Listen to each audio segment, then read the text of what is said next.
Hello, everyone, and welcome to the third edition of the WISE EdTech Accelerator webinar series for 2021. Thank you all for joining us. We're really excited to have you here for this session focused on UX design in EdTech. Now, for this session, we'll be joined by our moderator, Agata, a user experience and service design consultant at Qatar Foundation, who has a wealth of experience in UX design, UX research, branding, and leading digital teams in Europe and the Middle East.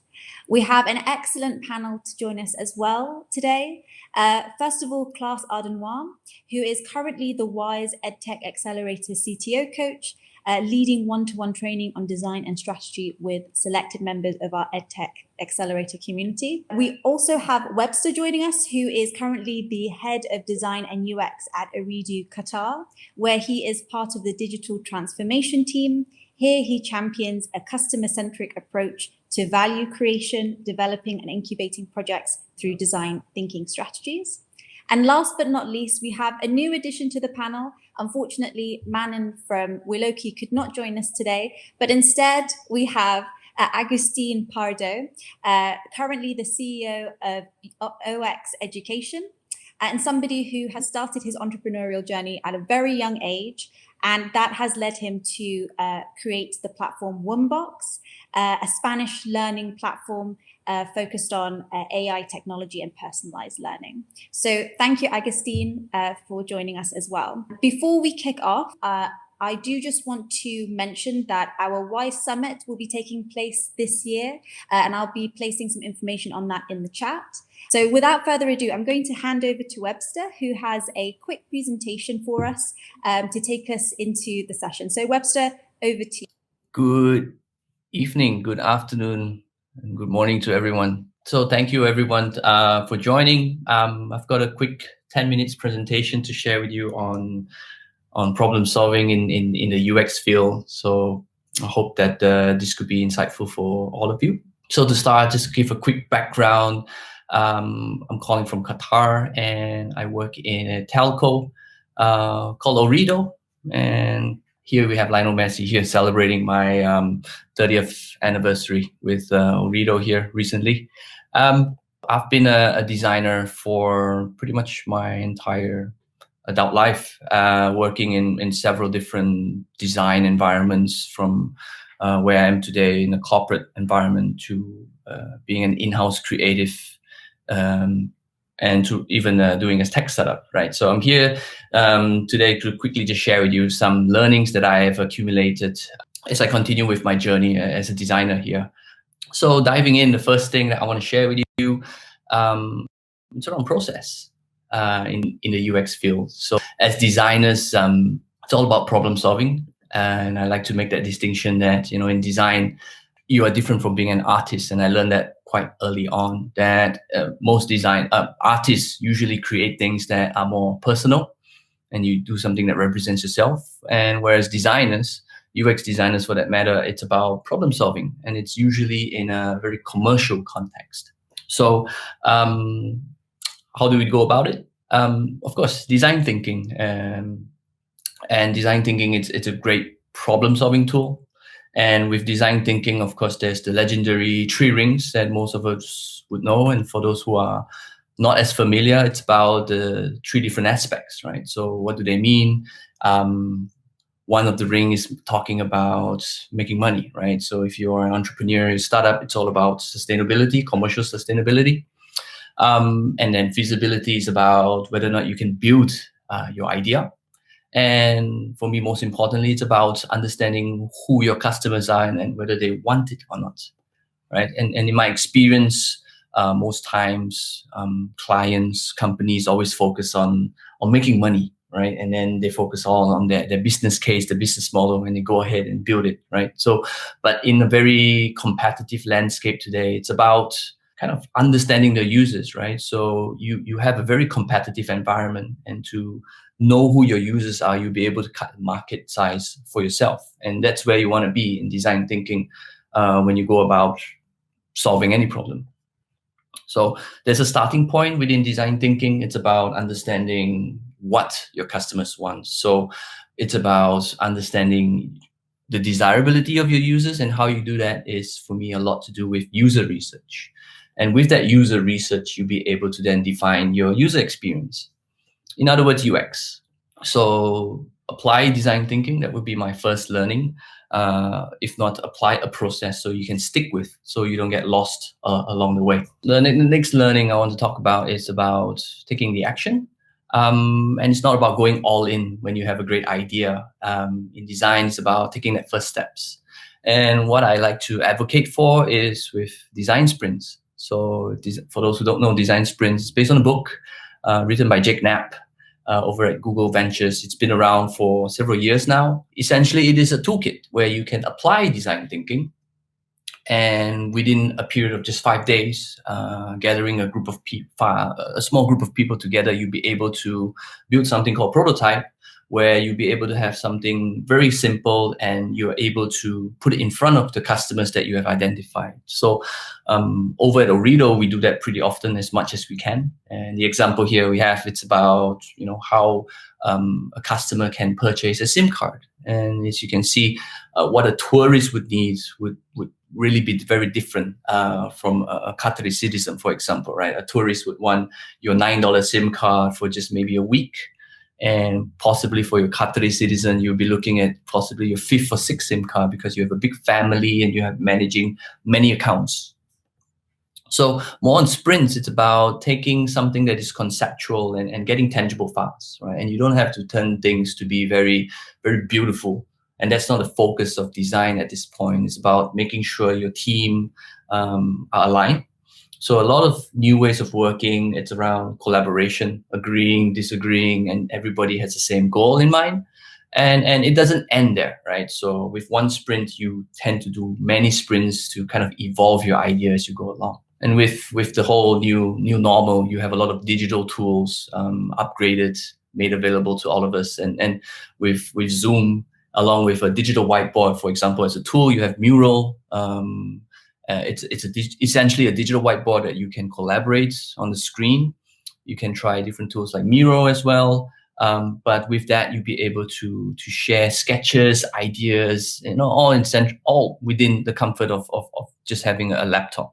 In design sprints, you have to build your prototype. And as I mentioned before, in design thinking, it's about user research. And with that prototype, you'll be able to put your designs in front of customers. And with that, you want data. And the data is what drives you to understand or validate whether your assumptions, are validated, right? So eventually, you're going to take your idea, you're going to build it, you're going to spend your $50,000 to develop your beta version and launch it. And with that prototype, that measurement, that validation, you'll be able to use that data to give a sense of benchmark as to whether or not the solution is working according to the base standards that you have. So I like to always think design thinking is very much like a cooking class, right? It's getting that fundamentals right. Design sprints is your cookbook, recipe list, and you just need to follow everything step by step. And with that cookbook, you'll be able to cook dishes. And that dish for me is your prototype, right? But if you're launching your own business, having a good dish alone, although very important, is not enough to say you're going to have a very successful restaurant, right? So think about it as a big picture that the starting point is a dish, and that will be your prototype. And the whole journey is long, and you can't go all in from the very beginning, because that's very high risk. So the second learning is about prototyping. And then last of all, the last learning for me is about, really focusing on your user. So give you an example, as some years ago, I was on the team that was trying to build the Etsy of Qatar, right? Your marketplace for artisans to sell their own crafts, right? And then of course you have your users. And on one hand, you'll be thinking, why can't I just clone the entire business model and the features that Etsy has? It will work, and there's a large enough market. But then if you start to dig deeper and understand who the customers are, you find that the profile is very different, right? So this was a very memorable moment for me when I went to go speak to local artisans. You have a Qatari grandma who sells pretty well on Instagrams through the help of her daughters to manage the business, right? And that's really a very distinctive profile and very different from your typical Etsy customer. Right? And obviously right here, you will know that this kind of business owner wouldn't necessarily be an Etsy customer. So it's about understanding that needs and knowing that you are walking in the shoes of your customers. So once upon a time, I had startup and we were aspiring to create the first peer-to-peer delivery platform. And a lot of the work was around understanding your limousine drivers, your Grab drivers, Careem, Uber drivers, or Lyft, wherever you're calling from. But it's about having a deep understanding of who these users are and spending a lot of time with them. So we did that. So the solution was about delivering stuff, right, from groceries to food. So on one hand, you're testing your user group, which is your drivers, and on the other hand, you'll be testing the end user here. In this case, your end paying customers. And what we did, I still remember, we didn't build any app, and the only app we did was using simply just WhatsApp. And just by feeding some hungry students at a university accommodation, you'll be able to exchange food for a lot of learning. So there isn't a lot of resources that is needed to start your user research journey here. So at the end of it, it's about starting with the right people, with the right mindset. And I always say, don't always be that person that has a solution and you go around finding that problem. So start with the problem and then go figure out the solution with technology later on. So to summarize, 3 things, 3 learnings, follow a process, design thinking is the way to go, prototype, take the first step, and of course, start with the user. So these are the 3 learnings that I like to share with you today. So hope this has been useful for everyone. So thank you. Okay, so, well, first of all, I want to thank Victoria, Agata, and Basim and all the team at WISE for having me here. It's always a pleasure to take part of one of WISE initiatives. As Victoria said before, today we will be speaking about placing the UX at the heart of EdTech. So my short expose will try to deliver a basic framework and simple examples of what we have learned during the last 12 to 14 years regarding user experience and learning. I will try to build upon what Webster has just said on the last presentation, but I'll try to focus on user experience and learning. So if someone out there knows me, I try to have quite interactive expositions. So I will tell you that the following slides will deliver a couple of questions that I want you to try to answer as I read them. And as I read them, I would love you to write on the chat your answers. This will help you gather your own knowledge and compare it with what we will be talking about. So get ready, have your chat ready, and we'll start. My first question is, what is our objective, no? As educators, EdTech entrepreneurs, parents, as educational stakeholders, what is it that we want to achieve when we think about our kids or our students and education? I'm guessing that each one of you might have a different answer, but many of you will have a similar answer to mine. And the one that I have is to enable students to develop the skills needed to become proficient learners. What does this mean? We want to make sure that the skills needed to become proficient learners are part of the set of skills that our kids have, so they can learn and develop their skills. So if this is our objective, for kids to become proficient learners, what are the key elements? Yeah, what are the key elements that enable and enhance learning? I'll just take a couple of seconds for you to think about it. What are the key elements that enable and enhance learning? There are many concepts that might come into mind, but there is one that has been in the spotlight for quite a couple of years, and that neuroscience has given ample evidence that demonstrates that this kind of notion is a key player in learning. And the one that I'm talking about is, let's see if someone had it in their mind, motivation. Yes. So just to have a quick definition of motivation, motivation is a process that initiates, guides, and maintains goal-oriented behaviors. Yes. Just let me know on the chat if someone had motivation in mind when I asked this question, because I'm going to ask myself, why does motivation? Yeah. Well, in that case, the sole definition of motivation can give us a couple of hints, but I would like for you to have a short experiment and Google this. The role of motivation in learning. When you Google this, you will find dozens of papers and researchers showing that motivation enables and enhances learning. How does motivation enhance learning? Well, here are a couple of concepts that you will find in many papers, just to name a few. Yes. When a kid is motivated, it has a higher frustration tolerance. It can stay more time on task, and sometimes time can be quite vital for learning. It helps initiation, persistence, effort, choice. You will see that there are a lot of words over here, and many of them can be related to executive functions. Yes. So as we see this list of important aspects, we can make sure that motivation is really a key player when talking about learning. So how is it that we can achieve motivation? It's not the objective of this presentation to intrinsic and extrinsic motivation. So for the sole purpose of this presentation, I'm gonna talk about some of the avenues that can take us to called Motivation Plaza. And it's engaging experiences where kids are protagonists of their learning process. And this is where technology can be a great ally for us, because with technology, we can deliver highly personalized adaptive learning experiences that tap on students' interests, that adapts according to each and every individual learning profile. So now I want to show you three, maybe if time doesn't fly by, 4 simple examples that we have learned during this journey. But first of all, I want to have a short disclaimer. Yes. I try to use this analogy quite a bit, but it's always helpful for me when I'm thinking about designing learning experiences. If our goal is to enable students to develop skills needed to become skillful learners, then we need to ensure that pedagogy is our steering wheel and technology is our accelerator. So pedagogy should determine where we are going, and technology should help us get there faster. And that's why ed comes before tech in edtech. That's specific. So the first tip that we have is gamify for a specific behavior.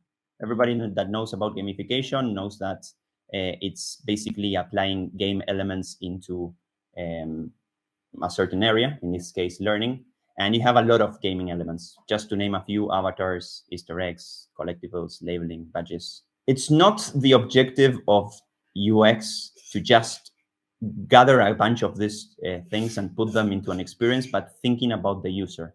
If we want to make them learn and help them learn, and we want to achieve motivation, how is that going to achieve it? So I'm going to show you a little bit of a platform, our platform, Woombox, and you will see that on the left side, on the top left side, there's a very strange character that has a very strange hat. That's my avatar. Each one of the users in the platform has its own avatar, and while we play inside of the platform, the avatar evolves. And basically, the objective of this avatar is to achieve motivation, to show kids that as they progress and learn new things, the avatar will grow and evolve. So the avatar has a specific objective. It needs to deliver feedback to the kid. If we're going on the right way, if we're growing, then the avatar will reflect that as it grows. Another quick example for you to gather just some ways we use this kind of gamification are the crystals that are over here. Yep, you will see them on the left side. Learning, it's a lot about training, trial and error. So many times when kids play a new game, they get bored and they want to change for the next one. What we've decided to do is that we deliver this energy crystals every time a kid plays the game once again. So if they repeat the game, they will get these crystals, and those crystals enable the kids to personalize their avatar. For example, that beautiful and amazing strange hat that I have already bought. So as you can see with these two very basic examples, you will see that every time we use a gamification element, a game element, we're always thinking about our user, and the specific behavior that we want to achieve. Motivation, for them to train, So that's the first tip. The second tip that I want to talk about is design for autonomous learning. This is where technology can be really vital and very important for all of us. in a time where learning can be quite time consuming and parents are running around and teachers don't have enough time to go over the needs of every specific kid, technology can be very helpful in delivering autonomous learning. But for that, we need to design specific mechanics into our games or into our experiences to make sure that this happens. I'll give you another example for you to have a look into it. In this case, we have a very, very, very simple game that what we need to do is write the name of the object that you can see on the left side. For example, in this case, it's a cow. Yeah. So I need to use my letters and write to them. Yeah. And in this case, you will see that I wrote cow incorrectly, but the platform is not correcting me, because we want to make sure that the kid is always on the wheels. So when he or she is ready to try it out, he or she will press the button and we'll see if the answer is correct or not. And instead of going to the next answer, even though I made a mistake, it will stop here because it will try to make sure that we can learn from our mistakes. So I can repeat and try again. And I can try as many times that as I want to. This enables the kid to have a whole process of learning. But to make sure that the kid does not get stuck in an exercise that he or she cannot answer, then there are specific mechanics that come into play. For example, you will see that as I answer twice incorrectly, in the corner on the right bottom corner, you will see there's a white flag that it appeared when I delivered 2 mistakes in a row. This enables me to say, I don't know the answer. Please help me or give me the answer. So this way, the kid can choose to use this button and try it out and have the answer. But there's another button that appears on the top right corner, that it's this one, that is called the hint. The hint is a way we deliver autonomous learning. Just have a look at it. I'll press it and you will see what happens. Now, instead of having all the letters to write cow, I have the 3 letters that I need to use to write correctly the word cow. So if now I want to use the A to write cow, I won't be able. I will know that I need to use the C, the O, and the W to write the word correctly. It doesn't give me the answer, but it scaffolds the learning. This is what I wanna express when I talk about autonomous learning. We can design solution tools, games that can have these specific mechanics that can help the kid solve the issues that are present in their learning. The third and last tip that I want to share with you, it's design for diversity. As years pass by and neuroscience gives us more information, we understand that every individual is different and has different learning profiles. And those learning profiles need to be catered with solutions that can answer to their specific needs. And in this case, we can have a lot of different issues. For example, dyslexia or dyscalculia, that are specific learning difficulties that are related to numbers and letters. So when you think about designing for this diversity, you need to make sure that you understand your user. A little bit about what Webster said: design a solution for a problem you can find in your users. So as you can see, I can change the experience of my game with different types of typographies. And even we have a specific dyslexia typography that helps the kids. The sound support can help kids that cannot read proficiently. So these different elements, the leveling, the typographies, the sound, the support, the hints, are all mechanics that are thought and put into a game to make sure that the kid can solve the challenges that they have ahead. I had a last 4th tip, but I think we're almost in the 10 minutes, but you will get this one quite easily. Nothing beats a good story. Take into consideration that every time we think about learning, we're telling stories. So if the story is attractive and interesting, then we can ensure that motivation will be there. Well, thank you so much. Thank you so much, Agustin, for your presentation. We'll cover some of the topics you started in the questions that I have for you. And the first question is around artificial intelligence, because nowadays we in many industries we're incorporating artificial intelligence to automate processes, to improve efficiency, to reduce costs, but also sometimes quite often actually to improve user experience. And with big tech in the classrooms and with growing expectations around learning, do you think that we're leveraging the potential of artificial intelligence to create more efficient learning experiences, or not yet? And do you have any interesting examples, any interesting stories? Agustin, you've touched upon that already, but maybe you can elaborate a bit further. And I'm curious if Klaas and Webster also have any comments on the topic. Well, thanks, Agata. Yes, of course, AI it's going to be vital in EdTech as in any other vertical. I think we're on our first steps. There's some interesting experience going through, but when I talk about AI, I think there are two main things to think about education. First is content creation, personalization. If you're able to cater the content towards the kids' interests, then we're going on the right way. So if we want to deliver a class about, I don't know, let's say maths and statistics, if I'm interested in baseball and Webster is interested in basketball, if AI is able to generate the story or the content around it, then that is going to deliver better learning experiences both for Webster and me. The other aspect to take into consideration is adaptive learning. So this is another aspect. And it's about the learning profile of the user and the user journey.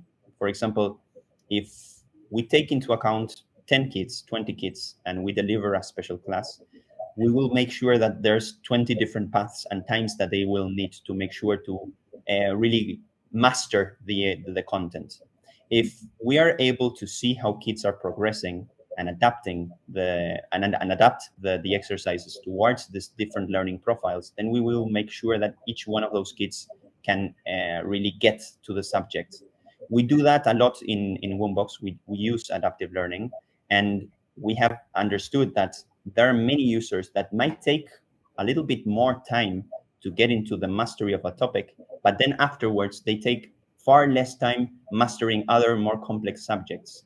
So if you deliver this specific adaptive learning experience and you give them time to master that topic, then you will learn that the kid can really get back into action and have the same or even better results than the kids that maybe needed less time for the first subject. Thank you, Agustin. Klaas, Webster, would you like to add anything to that? A lot of what we tend to talk about when we say AI is kind of what I think of as the first order impact of AI, as in how do we generate better content? How can we make recommendations is a typical example. But actually, there's kind of a second order where there's a lot of room to go still in AI, which is, as Agustin said, understanding that pattern of learning of a child and then being able to adapt to what they need, as opposed to just, yes, you could generate 100 variations of the same class based on whatever their favorite sport is. But you could also start tailoring to knowing that, I know that you struggled in this particular area. How do I make it challenging to your level specifically, as opposed to a generic kind of piece of content? We've touched upon pedagogy, and Agustin, you mentioned that pedagogy is our steering wheel, and I wanted to discuss the relation between UX, between user experience and pedagogy, because learning can have a different impact depending on the UX that we are creating in EdTech, and we can learn through visualizations, through interactive scenarios, through creative collaborations, or other experiences that would not be possible in a normal classroom. And I'm curious of your thoughts on this. Do you think that the apps should follow the model of a casual classroom setup, or we should use this opportunity that technology gives us and completely rethink the teaching experience? Webster, do you have any thoughts on that? Do you have any experiences with different setups for e-learning, and your thoughts whether the classic classroom setup makes more sense, or we should move away from that? I would say from a designer, from a UX standpoint, what is interesting, right? So I'm not an EdTech expert by any means, but UX would tend to look at the paradigm, right? So typically, I think most of our generation, when we look at education, it's about, I need to get an education, I go to a school. There was very little UX in discussion here. But I think in the modern age today, that paradigm is shifted, because the the school now, if you really look at it from a pure UX standpoint, the school needs to fit in terms of the user needs, right? So that's a student here. And here the stakeholder, the student, has the power to kind of express their needs for the education system to respond to. So if you look at companies like, just take Apple, for example, which is very design centric. So imagine if Apple as a brand created a school, right? So it's always need-based, it's very design-based. So if you want to look at it from a design standpoint, then you'll be able to say, wow, how would Apple do it, right? How would you look at the leaders in design in a full ecosystem sense, and to see how we can roll it out. So that whole thinking, it's about empathizing with how the leading design companies or leading brands will take the whole edtech scene and to take it as their own. So that's what I'm thinking about here today. Agustin, Klaas, any thoughts on that? Well, just to add on what Webster has just said, I think the analogy of the steering wheel is really, really powerful. And it talks a little bit about what Webster said in his own presentation. So what is it that what's the problem and what is it that we want to achieve? So when you think about different learning models, you just need to see the use cases. For example, if you talk to a kid, let's say between, I would say 7 and 15 years old, and you ask them really quickly, where is it that you go when you want to know about something or learn something new? And many of them will tell you YouTube. They find a very short video of about 5 minutes to 10 minutes where they have an explanation that will deliver exactly the same solution that they are asking for. So YouTube has become a learning tool, a very powerful learning tool with an amazing community. So when you think about a school and they look about this case, what is it that we can do? Should we spend a lot of time with teachers delivering the curriculum? Or should we give them the tools to find those content, have the skills to understand which of those contents are valuable or not, then look into that video, and then we can come back to the class and talk about what we have seen. Did you understand this? What are your thoughts regarding this? Do you think we covered everything? And the discussion and the exchange between the kids and the teacher will be more powerful once you delivered the content on a asymmetric or asynchronic situation. So this is the type of cases that we try to teach schools that can be really powerful and really engaging for the kids. I think you touched on something very important there. A lot of edtech tends to focus on the student's experience, but actually giving the teachers better tools to drive that kind of learning is really that there's a lot of scope there to make it so much better. Like whether that's finding the right content, helping that put that in front of students. It's not just the student who's kind of part of this equation. It's also how do you enable the teacher community to help with that. I'd like to talk about user engagement. It's really important, and it really matters, especially in edtech. And I'm wondering if you have any interesting examples from your experience how to address student motivation. Agustin, you have shared some examples, but maybe we can discuss a bit further. What does a good user consist of in terms of those metrics that we are trying to tune? Do we look into retention? Do we look into engagement? Any other specific KPIs that make a good online student? Okay, that's a very interesting and difficult topic to address. For the last 10 to 15 years, user engagement has been the synonym of capturing the eyes of people. The longer the eyes are on the screen, the better.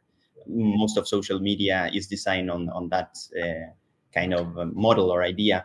And in the case of education, and I think you can apply it to other situations, it's not necessarily more time, but the quality of the time that you are delivering. So I'm going to give you just one example because we could talk for hours regarding this. But what we have discovered is that and this is a basic pedagogic model, is that the level of engagement of a student, it's really, really related to their learning outcomes. So, for example, if you can deliver in interactive experiences in which the kid has agency, basically their choices has effect on their story, or they can create the content, for example, with a sandbox. That's why Roblox and Minecraft are so popular.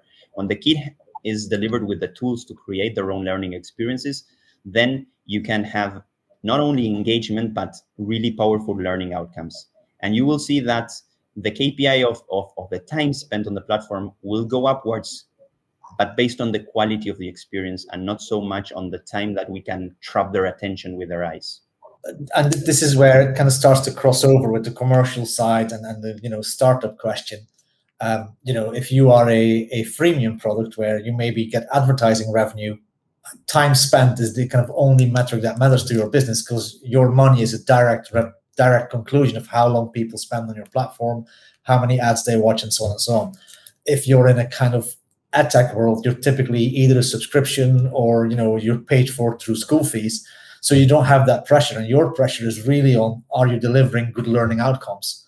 And then obviously as a business, how do you define those? How do you kind of make those known to the people who are in charge? Because quite often, unlike your typical PlayStation games and things like that, in a school setting, in an edtech setting, the person who pays for your product is actually not the person who uses your product. And so you have this kind of bridge that you have to communicate, that I am delivering value to the user of my product, even though you, the person paying for this product, is kind of completely detached from that. Webster, would you like to add anything? I see a lot of comments going around gamification. So something that is interesting for me. I think a lot of companies try to think about how gamification can come into the play. And when we think about gamification, we think about mobile apps, we think about PlayStation games, and it's always something the younger generations are always more engaged, right? So if you want to boost that numbers, that kind of competitive taking the competitiveness of studying as an example, Asians, we're competing in every sense. So I remember having a call with my nephew who is 8 back in Singapore, and he was on a platform called Quizzes, right? So it's he instantly gave me a challenge to say, Uncle Webster, here's my quiz code. I'm going to challenge you on this science topic, right, and see who can get a high score. So that whole casual interaction, became a kind of semi-learning, semi-entertaining opportunity, right? So, and that's learning, and that's the student taking revisions prior to your exams and tests outside of the classroom, right? So if you take that example, you'll be able to say learning can happen anywhere. And if you apply that whole competitiveness, that whole gamification into the educational process, there's a lot of interesting opportunities there to look at, right? It's just about data and how do you make sure that these engagements are measured, right? So UX has a lot of softer elements which are mostly felt. So it's hard to quantify these things, right? And it's hard to use data to track everything that happens from a user standpoint. So it's still developing, and I don't think there's a one-size-fit-all solution that can suit every single student as individuals. Thank you, Webster. We have a question from the audience, a question from the comments on LinkedIn. A student-centered class takes into consideration the previous knowledge a student has and can share into the classroom. How to motivate and engage students into this new environment? It's a very good question. I would try to go a little bit deeper into the topic. It should take into consideration the level of the student, but also the interests of the students. That they might seem similar, but are different things. Because inside of a classroom, you might have a very heterogeneous kind of a group that maybe one kid is having really big struggle regarding the basic numbers, and the other one is already adding. But also one of them has a lot of interest on the Marvel characters, and the other one it's all about drawing and art. So when you think about technology and what it can do into this kind of very diverse ecosystems, is deliver really highly personalized and adaptive experiences. When we talk about personalized, it's about catering towards the kids' interests. And when we say adaptive, we're talking about having their own pace and having the type of exercises that they can solve, or they can deliver the scaffolding needed for them to solve and to progress through this journey. Webster said a lot about competitiveness, and it's an amazing. Always take into consideration the personalities of the kids. There are kids that are really competitive, others that aren't. So another concept that I should add is mastery. Many of the kids that are not very comfortable with competition, they are really comfortable with self, mastery. So if you show them the path of the hero where they can deliver better levels and become key experts of a topic, then there's another way in which they are basically competing against themselves and trying to reach this level of mastery. All those elements and many, many more are ways in which technology can cater and help parents, teachers, and educational stakeholders to deliver really engaging and interesting learning experiences. We have another question from the audience related to student engagement. How do you maintain the completion rates of students? I think it's challenging to make students complete the asynchronous lessons by themselves without a teacher with them. Klaas, what do you think about that? I think if anyone has an answer to that, whatever you do, start a business and sell it to everyone, because I think we all struggle with this same problem. How do you get people to complete? I think a part of that puzzle is, as Agustin just mentioned, is this kind of idea that allows students to kind of show what they've done, show that they can actually master, give them that path. It goes back to ultimately to really good old school motivation, right? Is there intrinsic motivation? Is this something that the students are interested in and they tend to stick with it? And then obviously stuff like AI and kind of adaptive learning can help you keep them just on the edge of where they're interesting, not too hard, still learning, and kind of make sure you got that balance right. But I think we've all done topics in school that we didn't particularly like, and we still had to finish them. And you do need a bit of that carrot and stick sometimes. So I don't think there's a kind of a magic bullet in technology that's going to solve this. Webster, any thoughts? I see you smiling. Yeah, there's no one size fit all in the market here, but I think a lot about self-directed learning, right? So for me, education is not exclusive for the young, right? So it's lifelong learning for everyone, right? You can learn a new skill, and there's definitely a digital tool out there that you can utilize. So for me, you can learn a language with Duolingo, and for those trying to study business, which I had a great experience with a digital platform called Quantic, right? So they are like they're the Duolingo for the business school. So you would have there was no teachers involved, so there was no interaction with any teacher. The teacher was your resource online to connect and just to do the exercises there. So for me, that was very interesting. So just simply using technology as a platform there will allow you to kind of institutionalize a business model here without really any student-teacher interaction. Thank you, Webster. Just to add on what Webster said, it's quite interesting to take into account, and what Klaas said also about the carrot and the stick. When we think about motivation, it shouldn't be thought as having fun. It's not always having fun. What we have learned is that if you're able to address and deliver and answer this question, you will get great answers. Why? Why am I learning this? Why am I studying this? And that is why adults generally have more better results, because they are driving their own life, and they are deciding what is it that they want to do. Like Webster wants to learn about business, so he goes into a platform. His own motivation is driving him towards delivering this. So when you think about kids, in which many of the times or the majority of the time, the kids are not the ones driving, or basically nowadays it's that way, you need to answer correctly the question why. And if you do so, you will see that the results are quite big. They are good. So the tricky thing, as Klaas said, is it's not always easy to answer correctly why. That's the tricky part. Another thing I would like to touch upon is accessibility. Because we are talking often about all those additional amazing features. Now there is more and more also VR and AR EdTech applications, and I want to get your thoughts on that. How do we create great EdTech user experiences that are accessible for everyone, and what do we need to? What is necessary, and what are the things in terms of interactions, effects, or even content that we can strip down without losing the educational impact?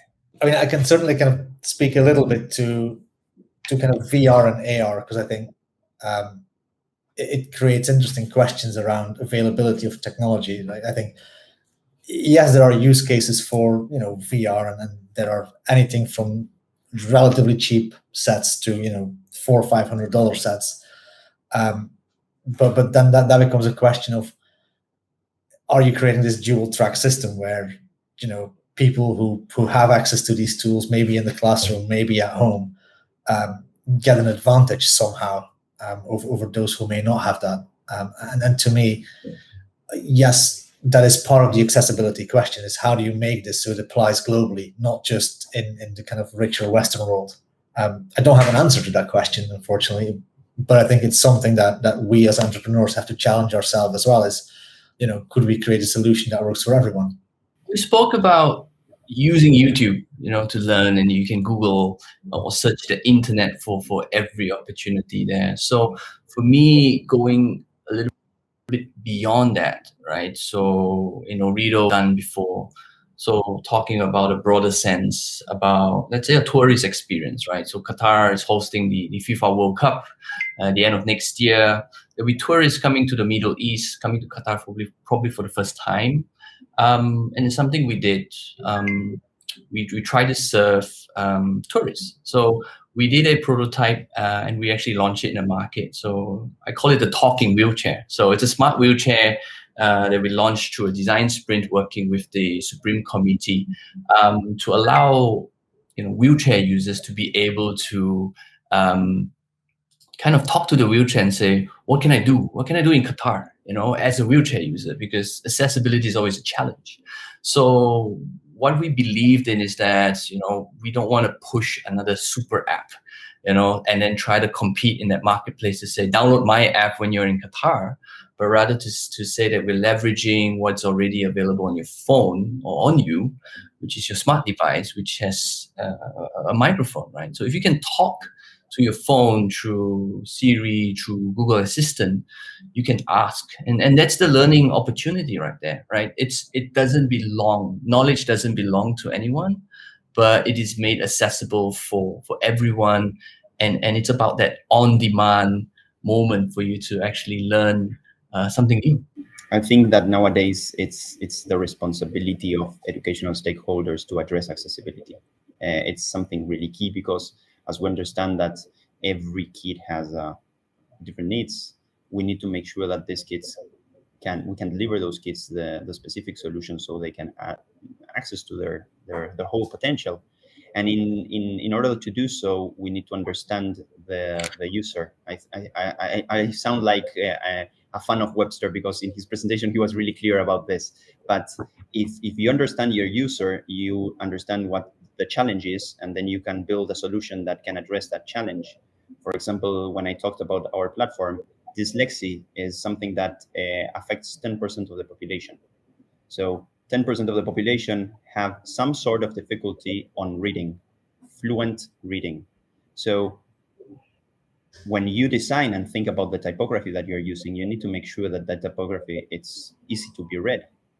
Not only beautiful, but also easy to be read. And that's where you can harness a lot of tools. Like Webster said, your smartphone can, you can take a picture of the text and you can read it back to you. So if you can take those amazing tools that are available to everyone and put them on your solution, for example, in our case, every text has audio support and has a typography that adapts to the specific needs of the kids, then you're making sure that the tools that you're delivering for the kid to learn are better suited for the diversity of the kids that are trying to learn. And I think this is very important nowadays, very, very important. And I think to that point, Agustin, if I go back to when I was young and in school, which is far too many years ago now, the education system was kind of geared towards delivering a best average output. if that makes sense. There was no, the kids are ahead or behind, or how do we cater for that? It was, as a group of 20, 25 students in a class, how do we kind of all get you to pass this hurdle with not the minimal effort, but the best kind of hurdle rate. Whereas I think now with technology, we can actually make this a much more individual journey and make sure that everyone gets a best possible education, as opposed to just the best average for the group. Our time is almost over, so I'll just, I have one final question for you. What do you think should new ventures keep in mind when trying to build their edtech startups? Any thoughts? Klaas, would you like to share? I'm going to be the commercial person here, and because I'm sure Agustin and Webster can talk a lot more about the educational space than I necessarily could. But when you do so, kind of focus on running a business. Yes, it's great that we all want to change and kind of make edtech better, but it has to be in a way that kind of commercially is also viable. I think, Webster, you had your 3 rings up. I think there's occasionally a danger with sort of jumping into the, oh, this is cool, I can do this, this solves my problem, but then ending up in a world that's commercially completely unviable. And I think that's where a lot of startups go to die in many ways, sadly. For me, when we talk about ventures, and if you have an idea today, I would, speaking from an entrepreneur standpoint, right? You are trying to make money, and a lot of times your solution or your idea doesn't necessarily need to fit within the edtech space, right? So I'll give you an example. I've worked with a startup that was, was 2 engineers that were developing this flexible sensor, and they were in a sports tech accelerator. And what they were trying to do was to help patients in their physiotherapy recovery, in their recovery treatment. So when developing the solution, right, it makes complete sense that you'll be able to track your joints, the data to how well you are recovering. But then on the same plane, the solution of flexible sensors could be applied to the gaming scene. So there was a lot of interest the startup had to quickly pivot into a gaming company. Because, flexible sensors could be teaching children how to dance or trying to grab different types of answers on screen. So that solution that they had originally for sports tech could quickly be pivoted into a completely different industry. So when it comes to the venture scene, you can easily, you're not limited into the edtech space. But one thing I would like to capture here is that, yes, you can serve many solutions, but the key word is about focus. So if you're trying to build your solution, you got to have that laser focus constantly ask yourself, why are you doing what you're doing? Otherwise, you'll be trying to say, I'm trying to serve every single person who has internet access. And that is too broad a net for you to design something purposefully, because you can't do user research and to understand data from everyone. So you got to understand why you're doing what you're doing, and then focus on that user group, right? And when you realize that it doesn't work, then it's time for you to see what option B and option C looks like.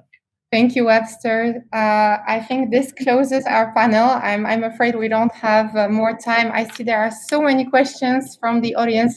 So maybe after the event, we'll still try to reply to some of them. Please carry on with the discussion. Well, I just want to thank our panelists and you for hosting our session today. We've had some brilliant insights from our speakers, from accessibility, user motivation, thinking about the commercial sustainability of a product. And I love that end note there, Webster. Why are we building the things that we do? What is at the heart of our architecture. I think that's so important, especially when we're working in education, but certainly when we're building a product for clients and users. So thank you so much for helping us close on that. Just very quickly as we close, I've just plugged into the chat there two really important links. The first to our WISE Summit taking place this December. If you have an interest in education, if you want to see some amazing speakers and panelists such as the ones that we've had today, please do make sure that you sign up for that event. We would love to see you there. And a link to our WISE EdTech page. We are, as you can see, working with some amazing community members. We have a lot going on, from articles and videos and webinar series such as this. So again, please do make sure you engage with us and let us know what you would like to see in the future. So with that said, have a lovely evening, morning or afternoon wherever you are, and we'll see you next time. Thank you all again.